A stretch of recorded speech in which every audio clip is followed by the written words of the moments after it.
ఒక్క నిర్ణయం చాలు మ్యాచ్ని మలుపు తిప్పేయడానికి, అది కూడా టీ20ల్లో, పైగా టీ20 వరల్డ్ కప్ లాంటి పెద్ద ఈవెంట్లలో దాని ప్రభావం మరింత ఎక్కువగా ఉండే అవకాశం ఉంటుంది. అలాంటి నిర్ణయమే ఒకటి సౌత్ ఆఫ్రికా బంగ్లాదేశ్ మధ్య జరిగిన టీ20 వరల్డ్ కప్ లీగ్ మ్యాచ్లో తీసుకున్నారు ఎంపైర్. ఉత్సాహంగా ఉల్లాసంగా చదువు సాగాలి, గొప్ప గొప్ప ఉద్యోగాలు సాధించాలి. Vignan deemed to be university.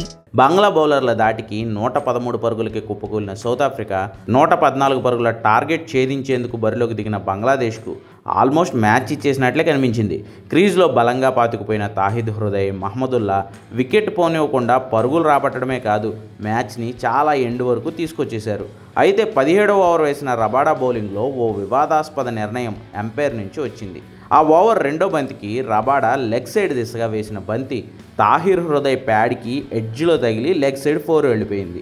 కానీ రబాడా ఎల్బీడబ్ల్యూకి అప్పీల్ చేశాడు. ఆన్ఫీల్డ్లో ఉన్న ఎంపైర్ కూడా వెంటనే అవుట్ ఇచ్చేశాడు. తాహిర్ హృదయ్ రివ్యూ తీసుకున్న తేలింది ఏంటంటే, బంతి దాదాపుగా అంటే 95% లెగ్ సైడ్ దిశగా బయటకు వెళ్ళిపోతుంది. Just tip of the ball leg wicket బెయిల్కి తాకే అవకాశం ఉంది. ఇలాంటి ఎటూ తేల్చలేని డెసిషన్ వచ్చినప్పుడు థర్డ్ ఎంపైర్ ఆన్ఫీల్డ్ ఎంపైర్ ఇచ్చిన నిర్ణయానికే కట్టుబడతారు. అప్పటికే on field umpire soft signal out కాబట్టి హృదయ్ అవుట్గా వెనుతిరగాల్సి వచ్చింది. కొట్టిన 4తో వచ్చిన 4 పరుగులు కూడా మళ్ళీ స్కోర్ బోర్డు నుంచి తగ్గాయి. హృదయ్ అవుట్ అయ్యే సమయానికి మ్యాచ్ గెలవాలంటే కావాల్సిన సమీకరణాలు 3 ఓవర్లో 20 పరుగులు కాగా చేతిలో 6 వికెట్లున్న మ్యాచ్ని చేజార్చుకుంది బంగ్లాదేశ్. అది కూడా అదే జస్ట్ 4 పరుగుల తేడాతో. ఏ 4 పరుగులైతే 4 కొట్టినా ఎంపైర్ నిర్ణయం కారణంగా స్కోర్ బోర్డు నుంచి తగ్గాయో అదే 4 పరుగులతో బంగ్లా ఓడిపోవడాన్ని ఆ జట్టు అభిమానులు జీర్ణించుకోలేకపోతున్నారు.